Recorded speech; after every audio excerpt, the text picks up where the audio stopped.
ஆண்டவராகிய இயேசு கிறிஸ்துவின் நாமத்தினால் இந்த செவ்வாய்க்கிழமை காலையில் உங்களை அன்போடு வாழ்த்துகிறேன்.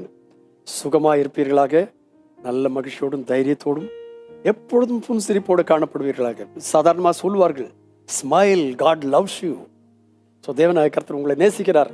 நல்ல சிரிப்போட புன்சிரிப்போட காணப்படுங்கள். கர்த்தர் உங்களை ஆசீர்வதிப்பாராக.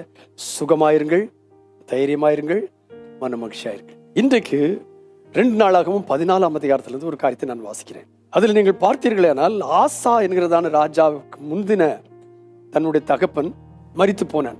மரித்து போன பிற்பாடு அவனுடைய தேசத்துல ஆசாவை ராஜாவாக்கினார்கள்.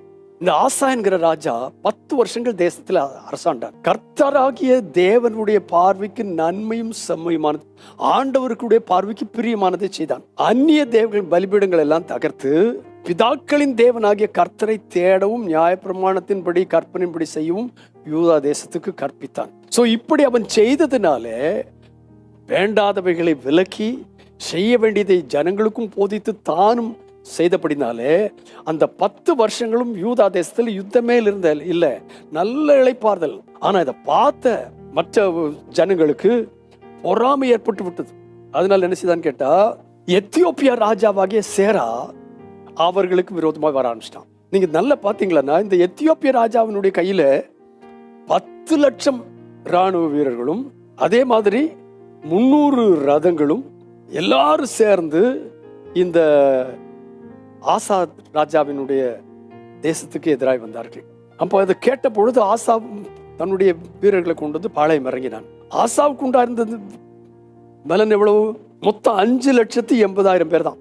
எதிரிக்கு 10 லட்சம் வீரர்கள் இருந்தார்கள், 300 ரதங்கள் இருந்தது. ஆனால் ஆசாவினுடைய கையில் இருந்தது மொத்தம் 5,80,000 பேர் தான். அப்போ இதை பார்த்த அந்த எண்ணிக்கையும் இந்த எண்ணிக்கையும் பார்த்த பிற்பாடு ஆசாவுக்கு வேற ஒண்ணுமே தோணலை. இது வரைக்கும் அவன் தேவனாய் கர்த்தரிடத்துல உறுதியாய் கர்த்தா பற்றி கொண்டு நடந்து கொண்டவன். ஆகினால என்ன செய்தான் என்று கேட்டால், போய் தேவனுடைய சன்னிதானத்துல ஜெபம் பண்ணி நிற்கிறான். 11ஆம் வசனத்தை பார்த்தீங்களா, ஆசா தன் தேவனாகிய கர்த்தரை நோக்கி கூப்பிட்டான். சொன்னா, ஆண்டவரே, பலம் உள்ளவனுக்காகிலும் பலன் அற்றவருக்காகிலும் உதவி செய்கிறது உமக்கு லேசான காரியம்.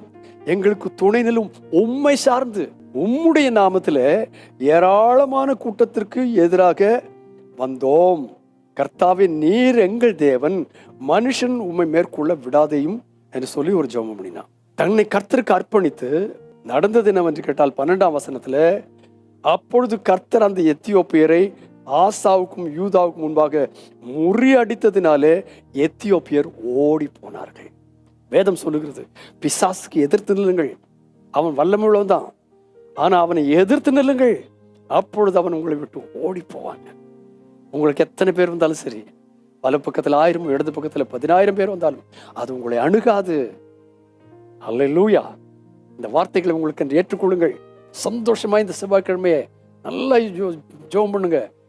ஆண்டவரை நோக்கி சொல்லுங்க, நான் ரொம்ப பலனாற்றவன் தான், ஆனா உம்முடைய நாமத்துல நாங்கள் வந்திருக்கிறோம். உங்களை எதிர்க்க ஓடி போவார்கள், நீங்கள் ஜெயம் பெறுவீர்கள்.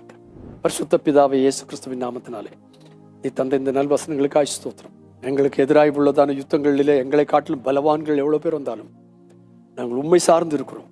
பலன் உள்ளவனுக்கும் நீர் தான் உதவி செய்கிறீர், பலன் இல்லாதவனுக்கும் உதவி செய்கிறீர்.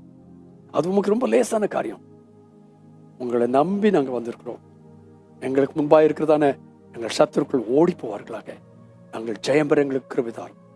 உங்க நாமத்தை மகிமைப்படுத்தும் இயேசுவின் நாமத்தில் பிதாவே, ஆமென். கர்த்தருடைய நாமத்திலே நாம் கடந்து செல்வோம். உதவி செய்கிற கர்த்தர் அவர், ஜெயத்தை தருவார், நாம் ஜெயம் பெறுவோம். இன்று காலை 10 மணிக்கு சபையில ஒரு நாள் உபவாச ஜெபம் நடக்கிறது. காலை 10 மணிக்கு அது பொதுவான ஜெபமாய் நடைபெறும். வர முடிந்தவர்கள் எல்லாரும் வந்து கலந்து கொள்ள ஆண்டவராகிய கர்த்தருடைய நாமத்தினாலே உங்களை நான் அன்போடு அழைக்கிறேன். God bless you abundantly this Tuesday, again and again and again and again. Amen.